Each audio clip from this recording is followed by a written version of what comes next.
Hello and welcome to the Island Lamb. I'm Diane and this is episode 50. And we're back on Block Island. We were away all winter. We spent most of it in the US Virgin Islands. And you saw some of that footage from my previous two episodes from the deck of our little sunflower studio apartment. And you saw that beautiful view, and it was just wonderful. It was slow living and quiet and serene. But I must say that we're very happy to be home because we've cultivated a very quiet, serene lifestyle here as well.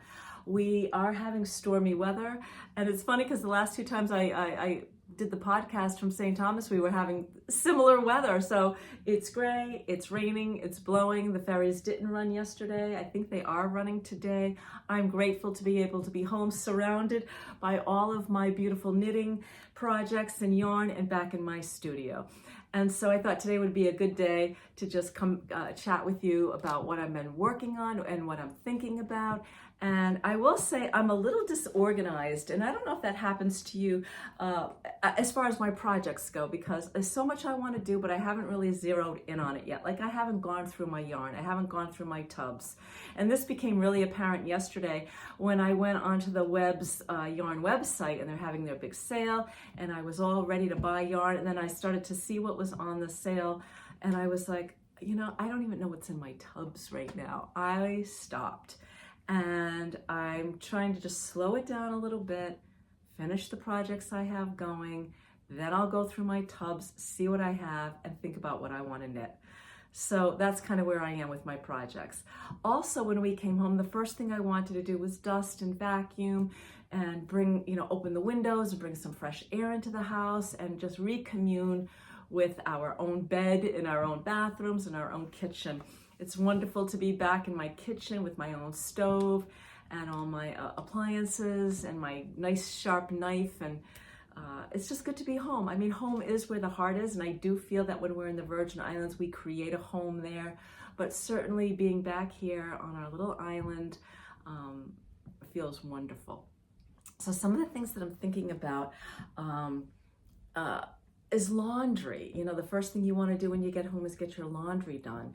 And I've made some changes with some of the cleaning products that I use to clean in the house, but I also eliminated using the dryer sheets. I was using those, dryer sheets. And I saw on Scandish Home, which is a podcaster that I really enjoy. Her name is Naomi, and she broadcasts every Saturday on YouTube. It's called Scandish Home.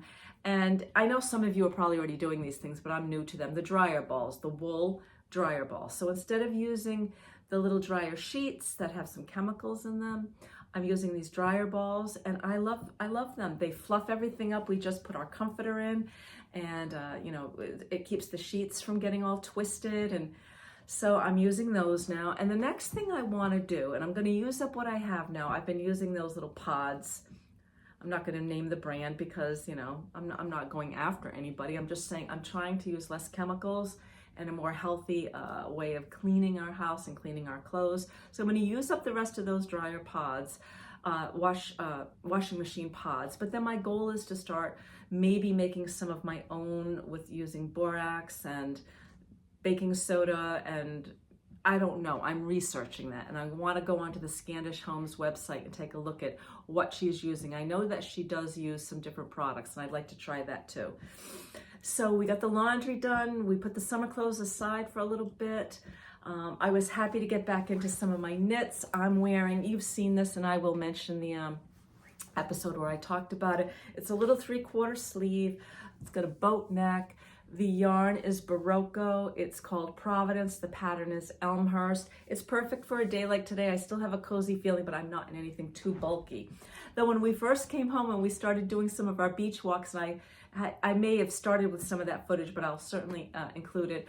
We walked the beach, and I had my shawl on and my hat on and my heavy sweater and my woolen socks. So it was good to be able to still wear some of my hand knits. Now what I'll start thinking about is getting them laundered, doing my blocking with my, not really blocking, but soaking them in my Eculon lavender scented wool wash and letting them dry so that I can put them back in the cedar chest with my lavender sachets from the lavender that I harvested at the end of the summer. And slowly I'll start putting away the heavier pieces. I'll leave some of the lighter weight ones out, and then I'll start bringing up some of my spring to summer knits that I made last year and the year before. But just speaking about, still wanting to have a cozy feeling, I had a video chat with my cousin Catherine this morning, and we had a really good laugh because we were talking about, we're going to make another of those Pearl Soho wraps, and we talked about shawls, and then we had to laugh because we were like, are we wearing the wraps and shawls we have now? So we had a good conversation about that, and that led me to think about, well, am I wearing these shawls, and should I be making more shawls? So what I discovered is that I definitely, and I'm going to grab it for you, I definitely wore, and even when I came home from being away, I wore my artist shawl. I love this shawl. This is I'll put it in the show notes. How fast we forget. Hornby. I can't think of her name. Natasha Hornby. This is a Natasha Hornby design. My cousin and I both made this shawl. I made mine with Cascade 220 sport weight. I love this shawl. I've worn it a couple of different ways, and that was one of the things we were talking about this morning. It's big, so you could wear a stick pin if you just want to keep it, from flopping over. I really like it this way. I kind of like that V on my shoulder. I like that in the front. So I started off wearing it like this, and then it got a little warmer. So the next thing you knew, I had it like this, and then it got cold again. So then I stuffed it inside my jacket to wear it like that. I love this. I love my color choice. I like the yarn. I love the pattern. So yes, I'm wearing my artist shawl. And you could wear it in the house. You could just throw it on if you were having a cold morning. What else did I wear? Well, I wore this, and I'm going to wear this more so now going into the spring. This is a Stephen West design. Again, I'll put the name of the pattern down below because I can't recall off the top of my head. Very easy to wear. I made this out of cashmere merino. It's lightweight. It goes nice inside your jean jacket. So yes, I wear this. I like the shape. I like this crescent shape. I think it's very easy to get it on. You don't have to fuss with it too much. I like the color combination. This was a, what are we calling this? A gradient yarn. So I'm wearing this. I showed you my Mariposa, the Mariposa Papillon, the Papillon sweater, which means butterfly.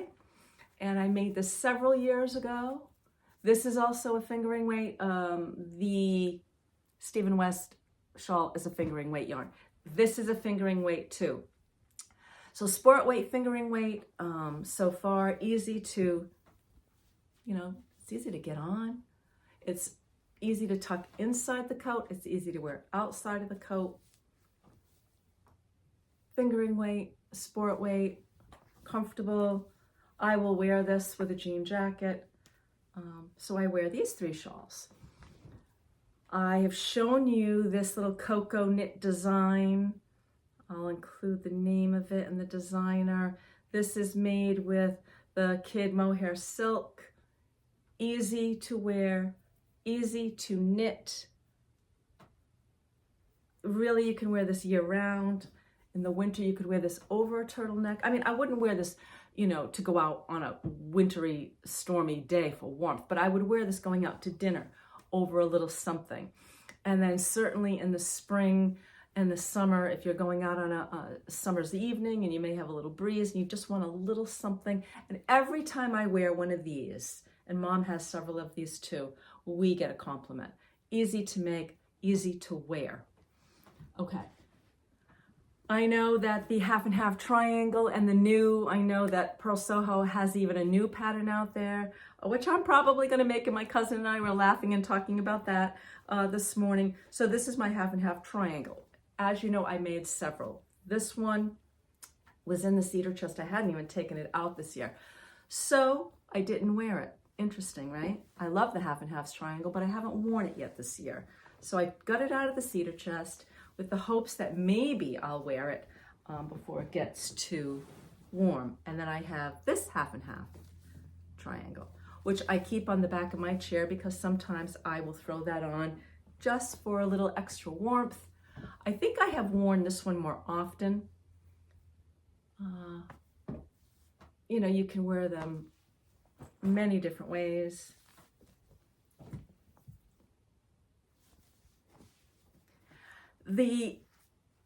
I think the whole thing about these is not only that they're fun, you know, fun to style, but they're really fun to make because it's all garter stitch.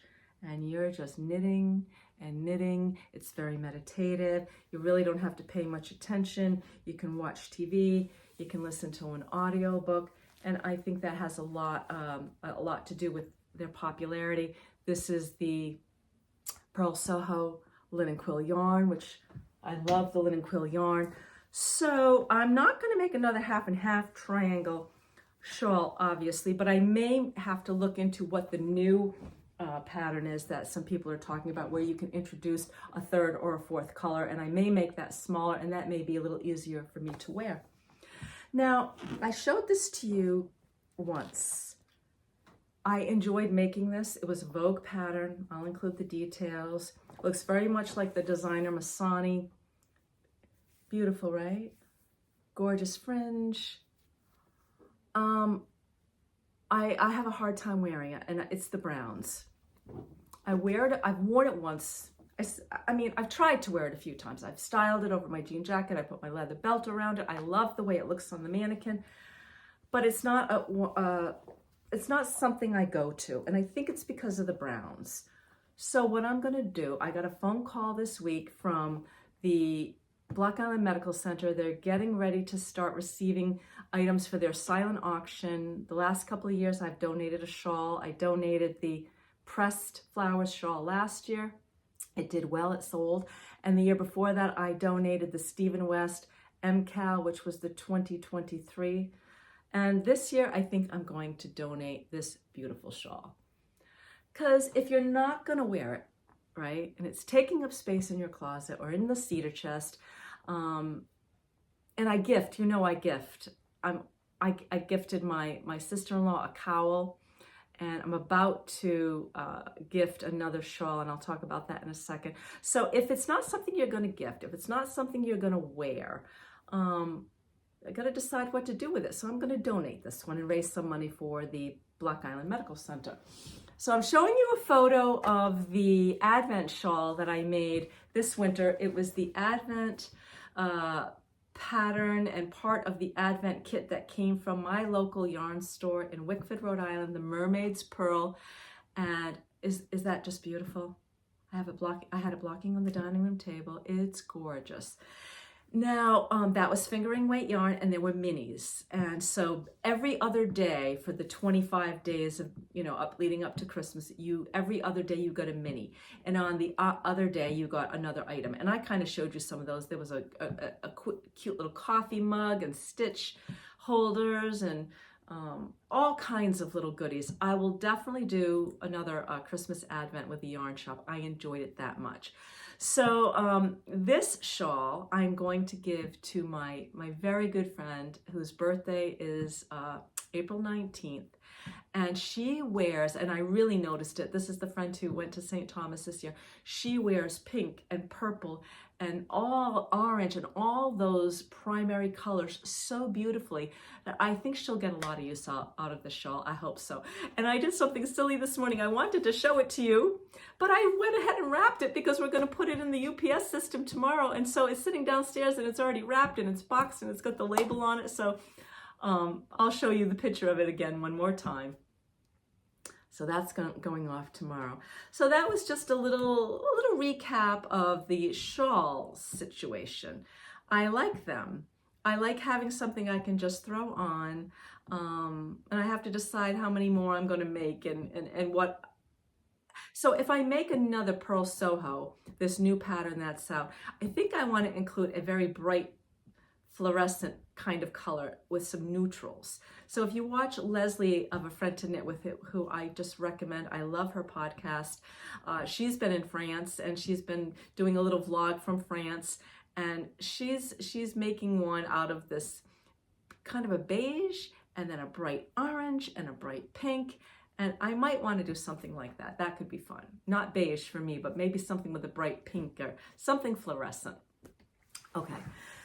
So over here, this is the project that I worked on while I was away, and I showed this to you a couple of times. This is the Orbits Pullover, and I'll include the information here. Actually, I have the information in front of me, so let's get to it. This is by Rachel Illsley. It's called Orbits. She is Unwind Knitwear on YouTube. She's Unwind Knitwear on Ravelry. It's the 4th design in a collection. It was inspired by a piece of music, and it's in fingering weight. I am so enjoying this knit. I did learn something. I always learn something from a project. And what I learned from this is to listen to my instincts. I knew that I was making the sleeve was going to be too small and too tight. And I knew that because I know that I knit, and most people do, knit a little tighter in small circumference areas, and especially when knitting in 2 colors.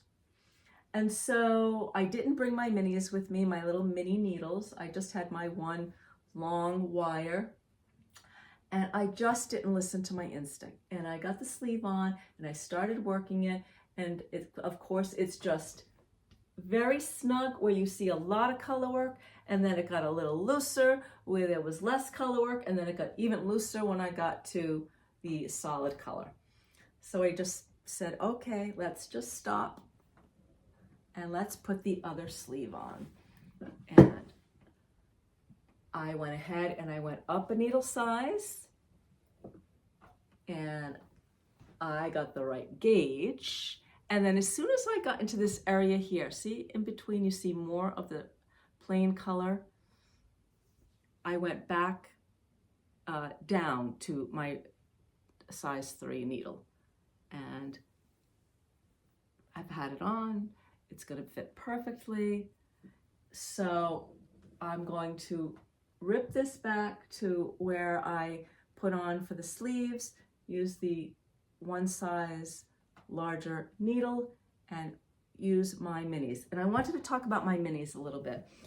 I usually and always did do my sleeves in the round with magic loop up until just recently, like maybe 2 years. It's been about 2 years since I bought my minis, my ChowGoo minis. And when I say minis, I mean these small needles.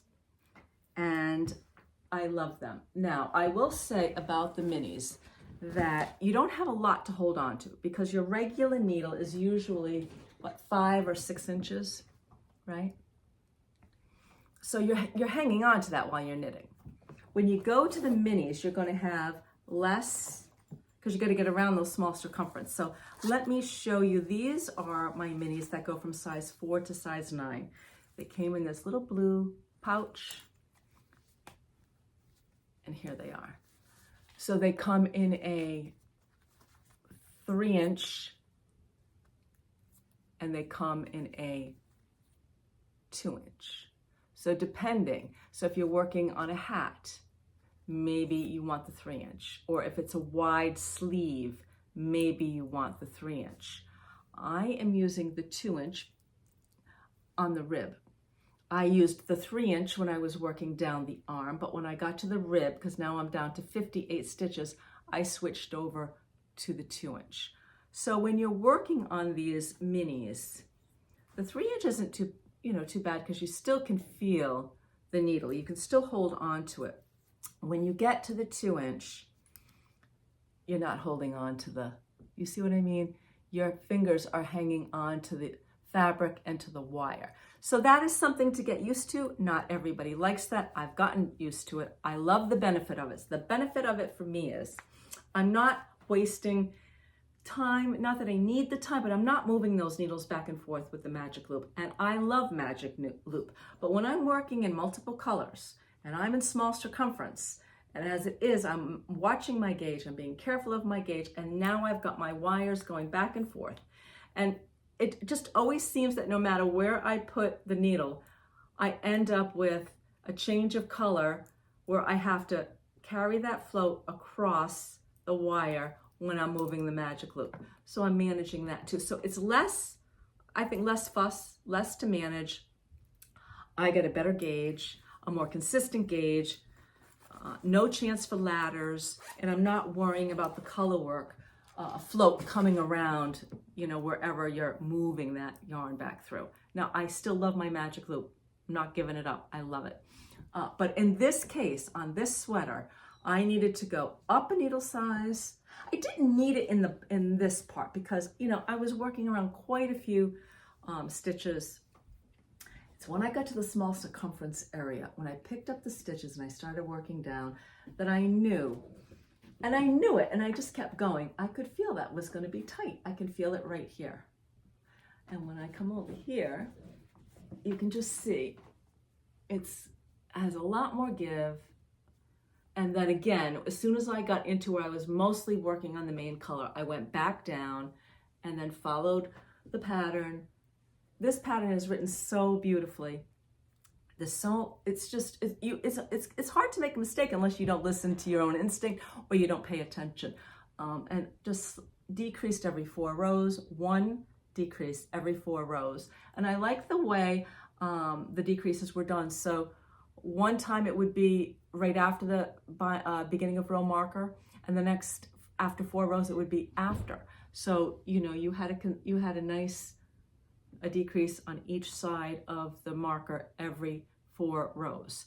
And the cuff, the rib, is a twisted rib, so you're working in the back of every purl and every knit. It's a 1 by 1.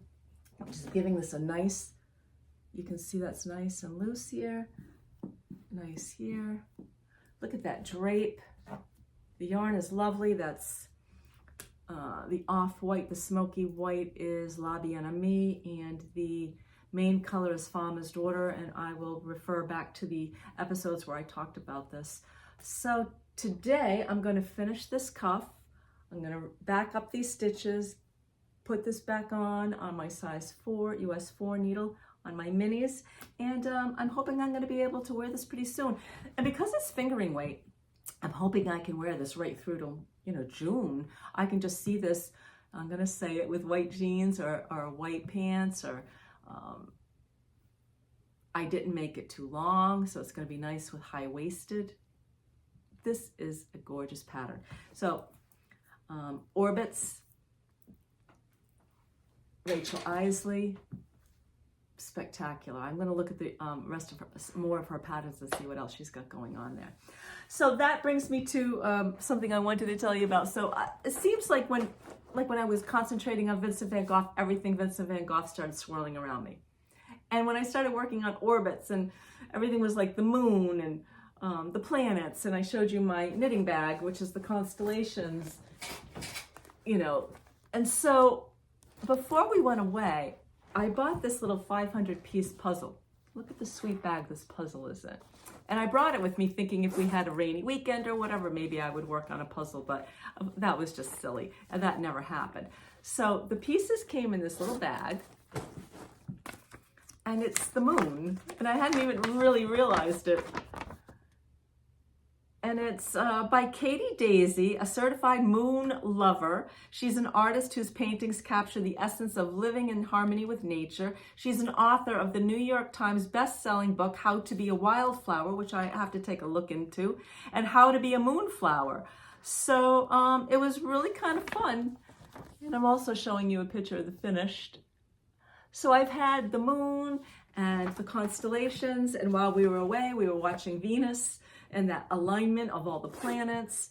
And we would have had a spectacular pink full moon last night or the night before if it hadn't been for this stormy weather. So there you go. That's what's been going on with the puzzle. I came home and I had to get a puzzle on the table. I had to get back to my knitting, did some laundry, worked on getting the house clean. What else did I want to tell you? Yes, okay. I wanted to tell you about an interview that Oprah did with Maria Shriver, and it's on YouTube. And Maria Shriver has written a book, and it's called I Am Maria.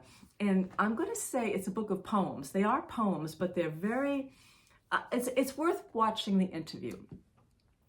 So Maria Shriver, she's a Shriver, married into, she's got the Kennedy family around her. Her uncles were Robert Kennedy and John F. Kennedy.